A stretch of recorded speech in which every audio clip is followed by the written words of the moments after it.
मोहन बेटा, मैं तुम्हारे काका के घर जा रहा हूँ। क्यों पिताजी? और आप आजकल काका के घर पहुंच जा रहे हो? आपका मन मान रहा हो तो चले जाओ। लो, ये पैसे रख लो, काम आएंगे। पिताजी का मन भर आया।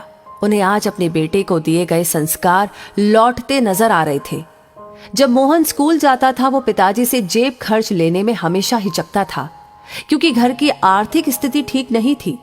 पिताजी मजदूरी करके बड़ी मुश्किल से घर चला पाते थे, पर माँ फिर भी उसकी जेब में कुछ सिक्के डाल देती थी, जबकि वो बार बार मना करता था। मोहन की पत्नी का स्वभाव भी उसके पिताजी की तरह कुछ खास नहीं था। वो रोज पिताजी की आदतों के बारे में कहा सुनी करती थी। उसे ये बड़ों से टोका टाकी पसंद नहीं थी। बच्चे भी दादा के कमरे में नहीं जाते। मोहन को भी देर से आने के कारण बात करने का समय नहीं मिलता। एक दिन पिताजी का पीछा किया। आखिर पिताजी को काका के घर जाने की इतनी जल्दी क्यों रहती है? वो ये देखकर हैरान रह गया कि पिताजी तो काका के घर जाते ही नहीं हैं। वो तो स्टेशन पर एकांत में शून्य मनस्क एक पेड़ के सहारे घंटों बैठे रहते थे। तभी पास खड़े एक बुजुर्ग जो कि ये सब देख रहे थे, उन्होंने कहा, बेटा क्या देख रहे हो? जी वो, अच्छा तुम उस बूढ़े आदमी को देख रहे हो? वो तो यहाँ अक्सर आते हैं और घंटों पेड़ तले बैठकर सांझ ढले अपने घर लौट जाते हैं। किसी अच्छे संभ्रांत घर के लगते हैं। बेटा ऐसे एक नहीं अनेकों बुजुर्ग माए बुजुर्ग पिता तुम्हें यहाँ पर आसपास मिल जाएंगे। जी मगर क्यों? बेटा जब घर में बड़े बुजुर्गों को प्यार नहीं मिलता, उन्हें बहुत अकेलापन महसूस होता है, तो वे यहाँ वहां बैठकर अपना समय काटा करते हैं। वैसे क्या तुम्हें पता है, बुढ़ापे में इंसान का मन बिल्कुल बच्चे जैसा हो जाता है। उस समय उन्हें अधिक प्यार और सम्मान की जरूरत पड़ती है, पर परिवार के सदस्य इस बात को समझ नहीं पाते। वो यही समझते हैं कि इन्होंने अपनी जिंदगी जी ली है, फिर उन्हें अकेला छोड़ देते हैं। कहीं साथ ले जाने से कतराते हैं। बात करना तो दूर, अक्सर उनकी राय भी उन्हें कड़वी लगती है, जबकि वही बुजुर्ग अपने बच्चों को अपने अनुभवों से आने वाले संकटों और परेशानियों से बचाने के लिए सटीक सलाह देते हैं। घर लौटकर मोहन ने किसी से कुछ नहीं कहा। जब पिताजी लौटे, मोहन घर के सभी सदस्यों को देखता रहा। किसी को भी पिताजी की चिंता नहीं थी। पिताजी से कोई बात नहीं करता, कोई हंसता खेलता नहीं था, जैसे पिताजी का घर में कोई अस्तित्व ही नहीं था। ऐसे परिवार में पत्नी बच्चे सभी पिताजी को इग्नोर करते हुए दिखे। सबको रास्ता दिखाने के लिए आखिर मोहन ने भी अपनी पत्नी और बच्चों से बात करना बंद कर दिया।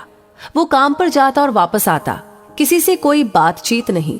बच्चे और पत्नी बोलने की कोशिश भी करते तो वो भी इग्नोर करके काम में डूबे रहने का नाटक करता। 3 दिन में सभी परेशान हो उठे। पत्नी बच्चे इस उदासी का कारण जानना चाहते थे। मोहन ने अपने परिवार को अपने पास बिठाया, उन्हें प्यार से समझाया कि मैंने तुमसे 4 दिन बात नहीं की तो तुम कितने परेशान हो गए।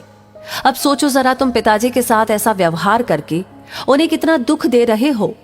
मेरे पिताजी मुझे जान से प्यारे हैं, जैसे तुम्हारी माँ।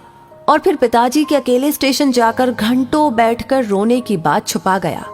सभी को अपने बुरे व्यवहार का खेद था। उस दिन जैसे ही पिताजी शाम को घर लौटे तो तीनों बच्चे उनसे चिपट गए। दादाजी, आज हम आपके पास बैठेंगे, कोई किस्सा कहानी सुनाओ ना। पिताजी की आंखें भीग आई। वो बच्चों से लिपटकर उन्हें प्यार करने लगे।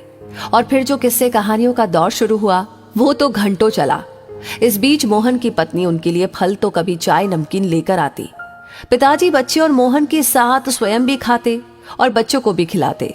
अब घर का माहौल पूरी तरह से बदल गया था। एक दिन मोहन बोला, पिताजी क्या बात है, आजकल काका के घर नहीं जा रहे हैं? नहीं बेटा, अब तो अपना घर ही स्वर्ग लगता है। आज सभी में तो नहीं, लेकिन अधिकांश परिवारों के बुजुर्गों की यही कहानी है। बहुधा आसपास के बगीचों में, बस अड्डे पर, नजदीकी रेलवे स्टेशन पर परिवार से तिरस्कृत भरे पूरे परिवार में एकाकी जीवन बिताते हुए ऐसे कई सारे बुजुर्ग देखने को मिल जाएंगे। आप भी कभी न कभी अवश्य बूढ़े होंगे, आज नहीं तो कुछ वर्षों के बाद। जीवन का सबसे बड़ा संकट है बुढ़ापा। घर के बुजुर्ग ऐसे बूढ़े वृक्ष है जो बेशक फल न देते हो, पर छांव तो देते ही हैं। अपना बुढ़ापा खुशहाल बनाने के लिए बुजुर्गों को अकेलापन महसूस न होने दीजिए। उनका सम्मान भले ही न कर पाए, पर उन्हें तिरस्कृत ना करे, उनका ख्याल रखे। और इसी के साथ इस कहानी के बारे में आप क्या कहेंगे, आपकी क्या राय है, हमें जरूर बताएं। साथ ही साथ ये वीडियो अगर आपको पसंद आया है तो इसे लाइक करने के साथ साथ शेयर करना बिल्कुल